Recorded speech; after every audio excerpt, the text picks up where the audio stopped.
Hello everyone! Welcome back to my channel. I hope you're all doing well and excited to learn something new today. If you're someone who wants to speak English fluently, confidently, and naturally, then this lesson is for you. Today I am going to teach you how to think in English, which is one of the most important steps to becoming a fluent English speaker. We all know how frustrating it can be when we have to stop and translate sentences from our native language into English before speaking. It slows us down, makes us feel less confident, and often leads to mistakes. Wouldn't it be amazing if you could skip that translation process and just think in English from the start? Well, I'm here to tell you that it's possible. By following 4 simple stages, you can train your brain to think directly in English. And trust me, this will make a huge difference in how you speak. Before we start, don't forget to subscribe to Simple Spoken English if you haven't already. This way, you won't miss any of our lessons that will help you on your journey to speaking fluent English. Now, let's get into today's lesson. How to think in English. Stage 1. Think in verbs. The power of action words. The first stage of learning to think in English is to focus on verbs. Verbs are the action words in a sentence. They describe what's happening. Why do we start with verbs? Because action is all around us. If we can think about what's happening in English, we can start forming sentences in our heads more quickly. Let's take an example. Imagine you are walking through New York City, specifically in Central Park. You see people everywhere, all engaged in different activities. What are they doing? Some people are running, others are talking. You see a dog chasing a ball, and someone is feeding pigeons. These actions are described using verbs: run, talk, chase, feed. By observing the actions around you, you can start thinking about them in English. This process of observing and identifying actions is something you can do anywhere. Whether you're standing at a bus stop in London, waiting at a traffic light, or sitting in a cafe in Paris. There are always actions happening around you. For example, on a busy street in Tokyo, you might see people walking quickly, someone riding a bicycle, or a group of friends laughing. You can mentally note these actions in English: walk, ride, laugh. But what if you're at home where there's not much happening? You can still practice thinking in verbs by imagining scenarios or using pictures. For instance, look at a photo of a family picnic. What actions do you see? Maybe they are eating, playing, or relaxing. Even when you're indoors, you can practice identifying actions by thinking about what you might do in different situations. Imagine you're in your kitchen. You might be cooking, cleaning, or washing dishes. Key practice. Tip: set aside 5 to 10 minutes each day to practice thinking in verbs. Pick a different place each day and focus on the actions happening around you. As you do this regularly, you'll train your brain to think about actions in English, making it easier to describe what's happening in the moment. Stage 2. Think in nouns, naming the world around you. Once you've practiced thinking in verbs, it's time to move on to nouns. Nouns are words that name people, places, things, or ideas. Just like verbs, nouns are everywhere. Everything around you has a name. If you can think of these names in English, you'll be one step closer to thinking and speaking fluently. Let's take an example from a different city. Imagine you're in Sydney, Australia, standing by the famous Sydney Opera House. As you look around, you see the building, the harbor, and many tourists taking photos. You also see a boat in the water and a few seagulls flying above.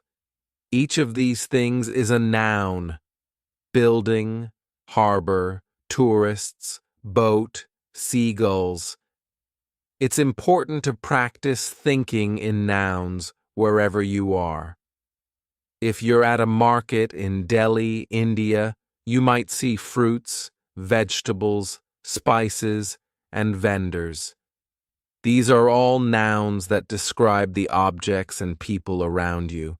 Even if you're just sitting in your room, you can look around and identify nouns. For example, you might see a table, chair, book, and laptop. Another great way to practice thinking in nouns is to describe what you're carrying with you.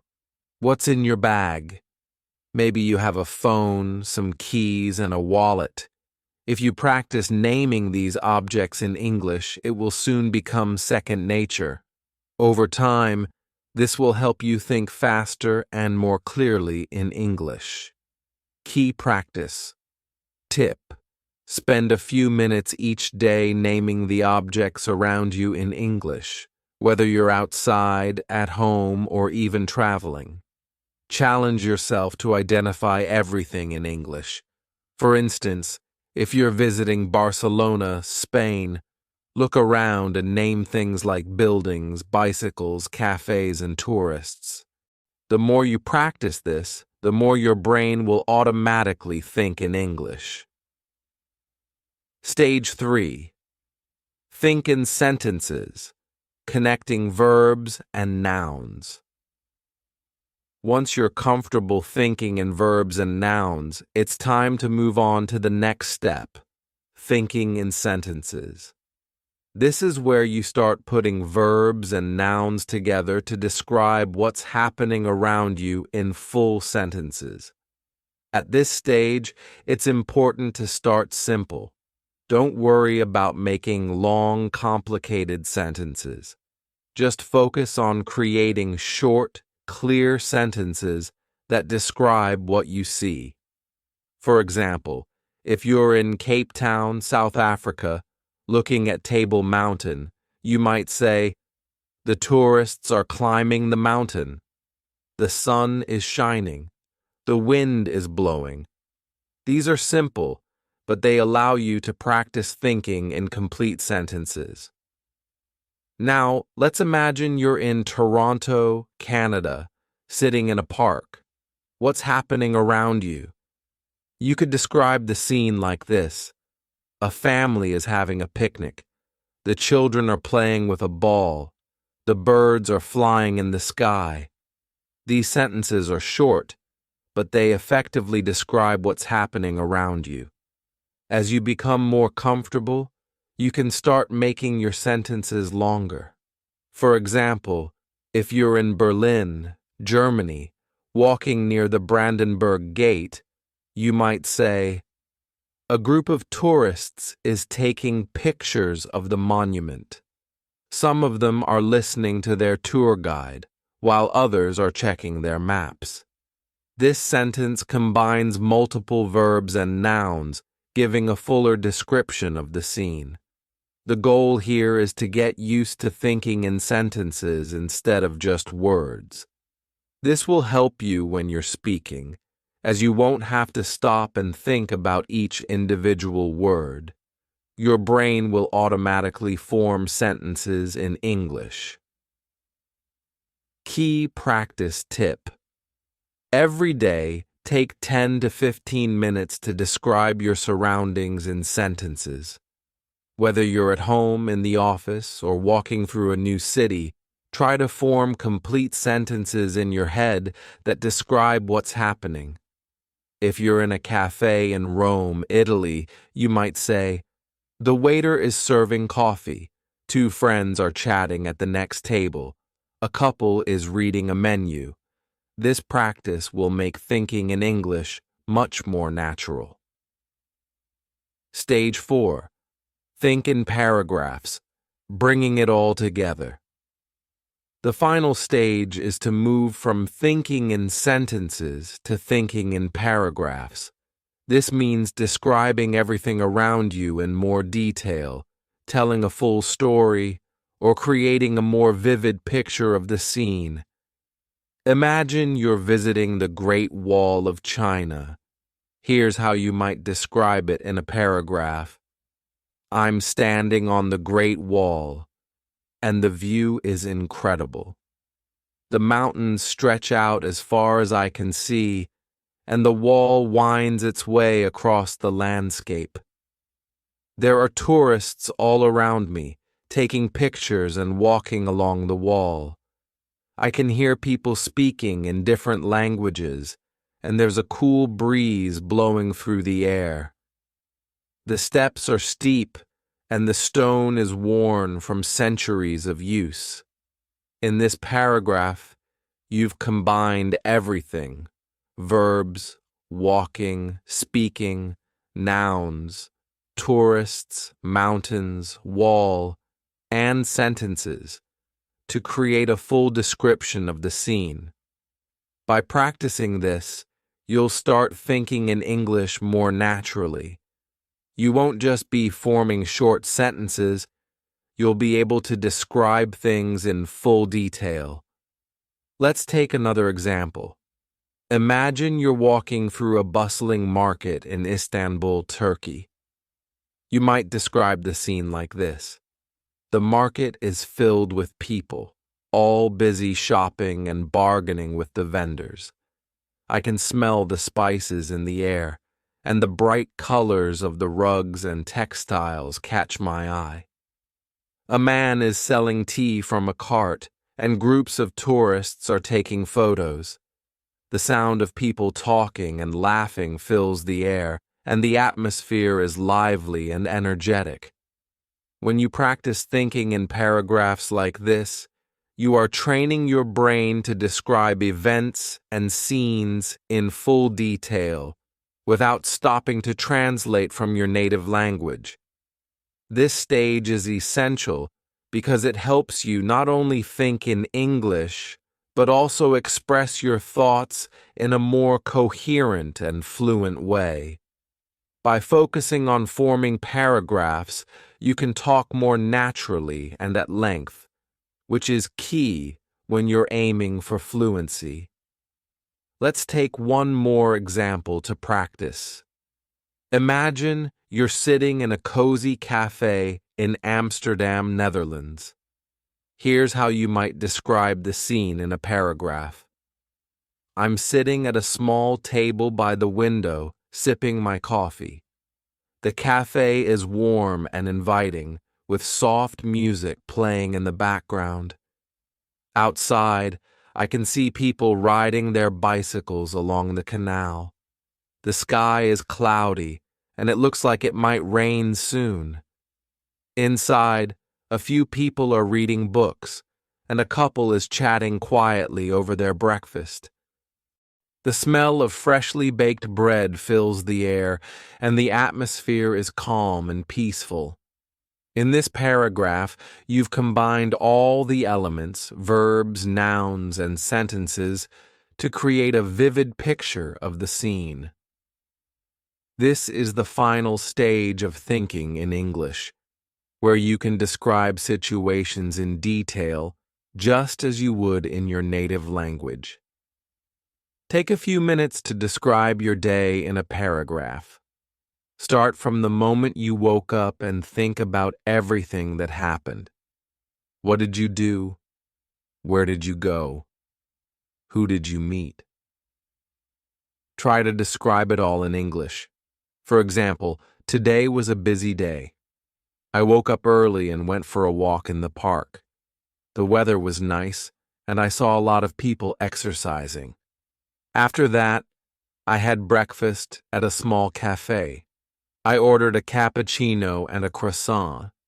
Later, I went to work and had a meeting with my team. We discussed our new project, and everyone had great ideas. In the evening, I met a friend for dinner at a restaurant. We had a great time catching up and talking about our week.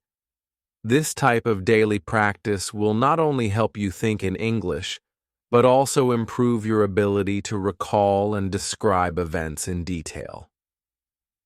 Putting it all together, achieving fluency. Through practice. By now, you should have a clear understanding of the 4 stages of thinking in English. Think in verbs. Focus on action words and describe what is happening around you. Think in nouns. Name the people, places, and things you see in your surroundings. Think in sentences. Combine verbs and nouns to form short, simple sentences. Think in paragraphs. Bring everything together to create detailed descriptions of scenes and events.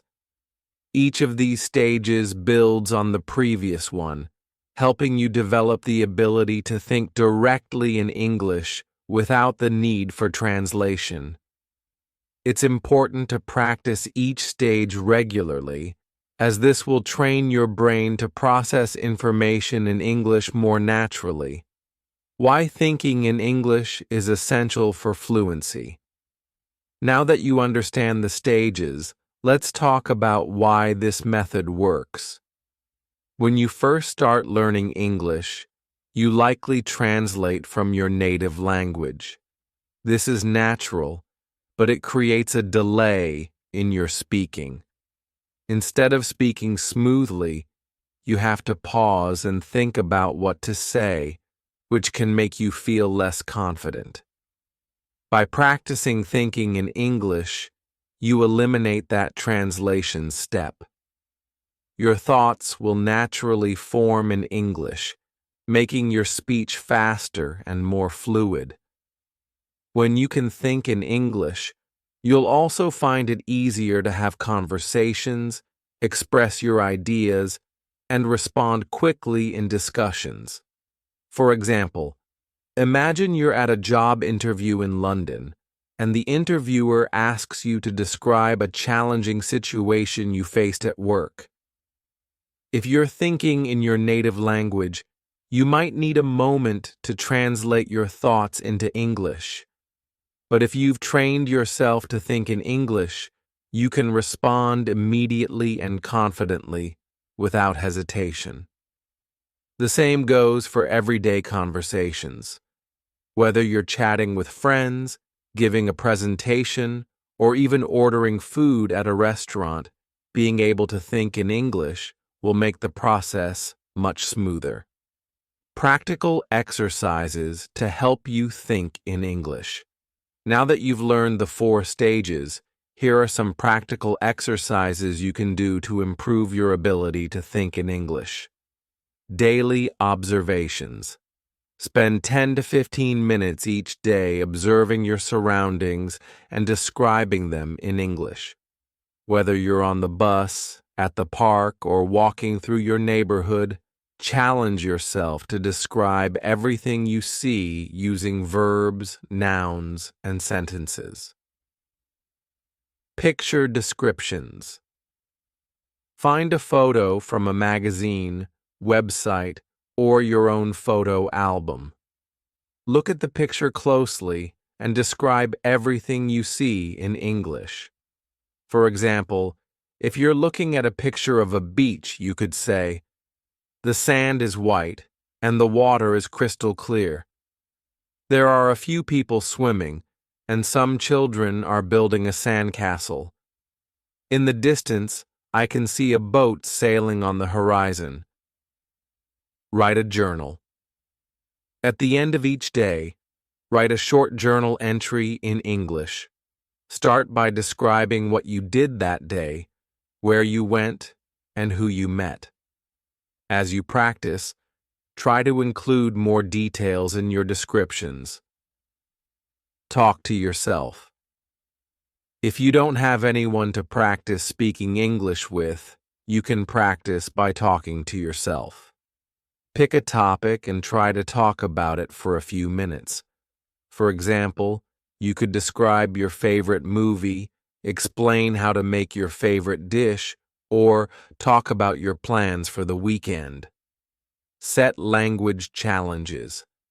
Challenge yourself to think in English for short periods throughout the day. For example, set a timer for 5 minutes and commit to thinking only in English during that time. Gradually increase the time as you become more comfortable. Final thoughts. The road to fluency. Learning to think in English is a journey, and it requires patience and practice. The more you engage with the language, the more natural it will feel to think, speak, and express yourself in English. By following the 4 stages, verbs, nouns, sentences, and paragraphs, you'll build a strong foundation for fluency. Remember, the key to success is consistency. Practice every day, even if it's just for a few minutes, and you'll see improvement over time. It's normal to make mistakes along the way, but don't let that discourage you. Every mistake is an opportunity to learn and grow. So, are you ready to take the next step on your English learning journey? Start practicing today, and soon you'll be thinking in English like a native speaker.